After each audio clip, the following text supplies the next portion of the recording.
കടുത്ത വിഭാഗീയതയ്ക്കും നേതാക്കളുടെ കൊഴിഞ്ഞുപോക്കിനുമിടെ CPM തിരുവനന്തപുരം ജില്ലാ സമ്മേളനത്തിന് ഇന്ന് ഔദ്യോഗിക തുടക്കം. സംസ്ഥാന സർക്കാരിന് മുഖ്യമന്ത്രിക്കുമെതിരായ രൂക്ഷ വിമർശനം തിരുവനന്തപുരം ജില്ലാ സമ്മേളനത്തിലും ആവർത്തിക്കുമെന്ന ആശങ്കയിലാണ് നേതൃത്വം. ലോക്സഭാ തെരഞ്ഞെടുപ്പ് തോൽവി, കോർപ്പറേഷൻ ഭരണത്തിലെ വീഴ്ചകൾ, നേമം സഹകരണ ബാങ്ക് തട്ടിപ്പ് തുടങ്ങിയ വിവാദങ്ങളും ചർച്ചയാകും. തലസ്ഥാന ജില്ലയിലെ പാർട്ടിയിൽ വിഭാഗീയത കൊടുമ്പിരിക്കൊണ്ടിരിക്കെയാണ് ജില്ലാ സമ്മേളനത്തിന് ഇന്ന് കോവളത്ത് കുടിയൊരുക. ലോക്കൽ ഏരിയ സമ്മേളനങ്ങളിൽ ചേരിതിരിഞ്ഞുള്ള പോര് നേതൃത്വം കണ്ണുരുട്ടിയിട്ട് പോലും നിയന്ത്രിക്കാനായിരുന്നില്ല. 3 ലോക്കൽ സമ്മേളനങ്ങൾ നിർത്തിവെക്കേണ്ടി വന്നു. പാറശാല, വിതുര, മംഗലപുരം ഏരിയ സമ്മേളനങ്ങളിൽ സെക്രട്ടറി പദത്തിനായി മത്സരമുണ്ടായി.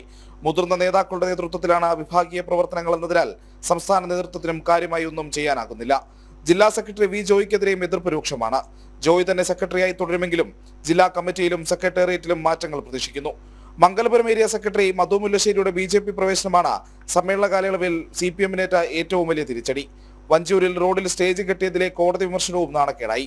ഇതെല്ലാം ജില്ലാ സമ്മേളനത്തിൽ ഉന്നയിക്കപ്പെടുമെന്നതിലും തർക്കമില്ല. സംസ്ഥാന സർക്കാരിനും മുഖ്യമന്ത്രിക്കുമെതിരായ രൂക്ഷ വിമർശനം ഏരിയ സമ്മേളനങ്ങളിലുണ്ടായിരുന്നു. ഇത് ജില്ലാ സമ്മേളനത്തിലും ആവർത്തിക്കുമെന്ന ഭയപ്പാടിലാണ് CPM നേതൃത്വം. മുഖ്യമന്ത്രിയുടെ പ്രവർത്തന ശൈലി, എക്സാലോജിക് വിവാദം എന്നിവയൊക്കെ പ്രതിനിധികൾ സമ്മേളനത്തിൽ ചർച്ചയാക്കും. ലോക്സഭാ തെരഞ്ഞെടുപ്പിലെ തോൽവി, നേമം സഹകരണ ബാങ്കിലെ തട്ടിപ്പ്, കോർപ്പറേഷൻ ഭരണപരാജയം, മേയറും KSRTC ഡ്രൈവറും തമ്മിലുണ്ടായ തർക്കം, കോൺഗ്രസ് വിട്ടുവന്ന വെള്ളനാട് ശശിയുണ്ടാക്കിയ വിവാദങ്ങൾ, SFI യൂണിവേഴ്സിറ്റി കോളേജ് യൂണിറ്റ് പിരിച്ചുവിട്ടത് എന്നിവയെല്ലാം ചൂടേറിയ ചർച്ചകൾക്ക് വഴിവെക്കും. MA ബേബിയാണ് പ്രതിനിധി സമ്മേളനം ഉദ്ഘാടനം ചെയ്യുക. 23-ാം തീയതിയിലെ സമാപന പൊതുസമ്മേളനത്തിൽ മുഖ്യമന്ത്രി പങ്കെടുക്കും.